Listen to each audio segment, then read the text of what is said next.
Salut à tous et bienvenue sur ifa.fr.cr. Aujourd'hui, petite présentation d'une station de pêche Caperlan, achetée donc à Decathlon Saint-Nazaire.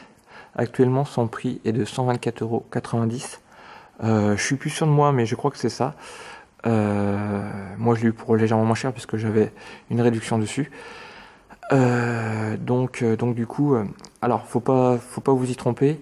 J'ai ajouté des extensions, des accessoires en plus. Donc du coup, pour 124,90 €, vous n'aurez pas l'intégralité de ce que vous pouvez voir là actuellement sur la vidéo. Donc je vais vous faire un petit détail de ce qu'il y avait à l'origine. Et non, plutôt, je vais faire plutôt un détail de ce que j'ai rajouté. Comme ça, vous pourrez déduire par vous-même ce qu'il y avait à l'origine. Donc, commençons. Donc j'ai rajouté donc à cette station de pêche la barre centrale qui doit coûter un peu plus de 35 €. Donc cette barre centrale, elle sert à quoi? Elle sert à poser la canne. Donc grâce à l'encoche que vous pouvez voir juste là, voilà.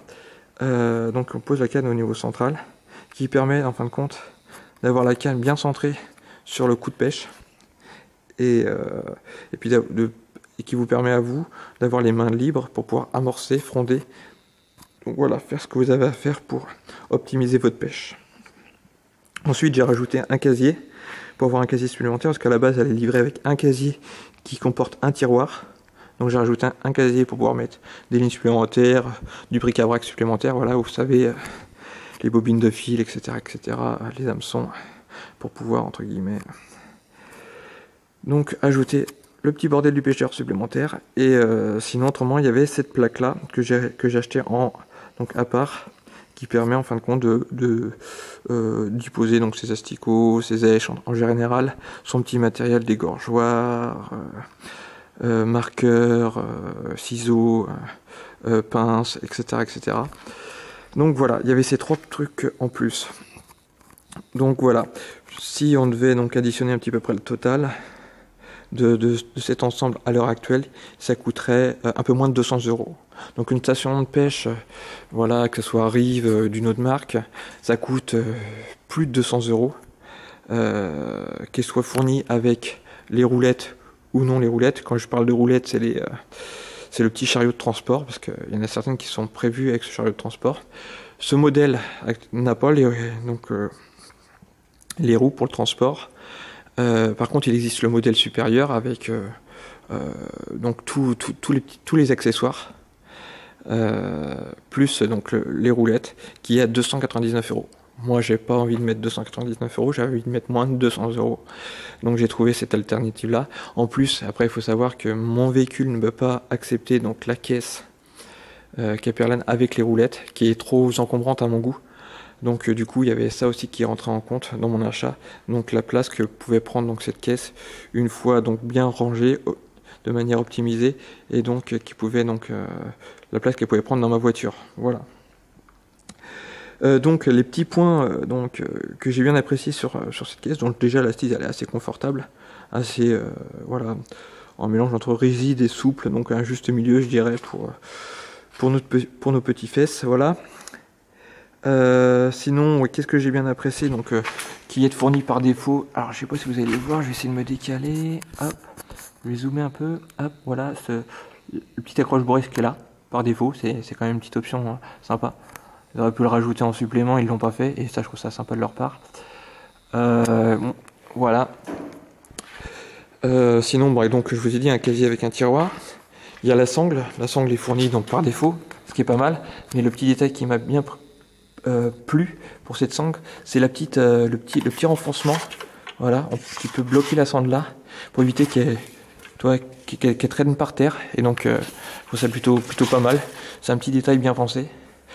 Ensuite, un petit détail qu'il doit y avoir sur toutes les stations de pêche, c'est le petit indicateur de niveau pour optimiser son assise et donc avoir un confort optimal pour pouvoir pêcher pendant plusieurs heures. Et sinon, autrement, excusez-moi pour le cache de l'appareil de photo. Là, ici, il y a un petit endroit où on peut donc inclure, donc y insérer entre guillemets donc un parapluie qu'on pourrait voir. Donc c'est plutôt pas mal. Donc tout est pensé pour pouvoir avoir tous les éléments à disposition, et je trouve ça plutôt pas mal.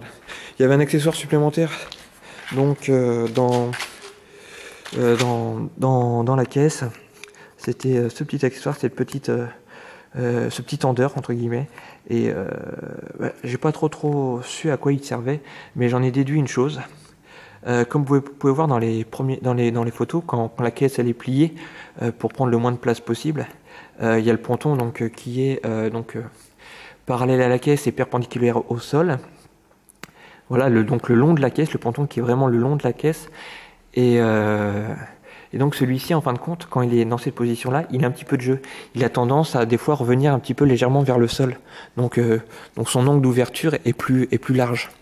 Et donc pour éviter justement que ça se brinque-balle, je pense qu'ils ont prévu dans la caisse ce petit truc-là, qui doit s'accrocher donc sur les côtés, où s'accrochent les sangles, là, sur les petits, je sais pas comment dire ça, les petits embouts métalliques là où s'accrochent les sangles.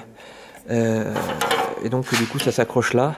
On fait on passe de part et d'autre du ponton et puis on raccroche le deuxième là. Et donc du coup ça reste bien le ponton fixe. Et donc du coup ça ne brinque pas pendant le transport et ça fait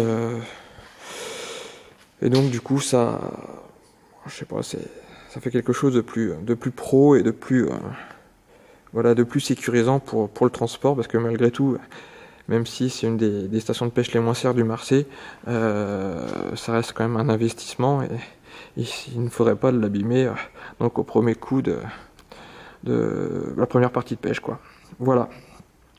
Donc petite présentation, j'espère avoir été explicite, avoir été clair, avoir une bonne élocution, parce que c'est ma première vidéo.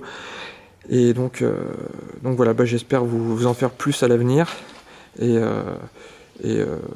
vous présenter un petit peu comment j'envisage mes parties de pêche au bord de l'eau, que ce soit en rivière, en étang, en lac, et voilà, quelles sont comment je vais mes stratégies de pêche entre guillemets, et quelles seront mes stratégies de pêche, et voilà, sachant que bon, voilà, j'ai fait de la compétition par le passé, comme vous avez pu voir dans la page à propos donc de mon site, mais bon, ça fait longtemps que j'en suis sorti.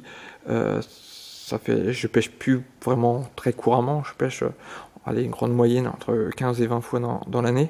En tout cas, c'est ce qui s'est passé sur l'année 2014. Et donc du coup, les automatismes n'y sont plus. L'étude que j'avais, donc peut-être au bord de l'eau, j'en ai perdu une grosse partie, même si j'ai quelques bases encore. Donc du coup, va falloir être tolérant, et puis à vous aussi de me partager vos expériences pour que tous ensemble on avance, quoi. Donc voilà. Bon, je vous souhaite un bon dimanche, comme on dit, et puis à très bientôt. Allez, ciao ciao.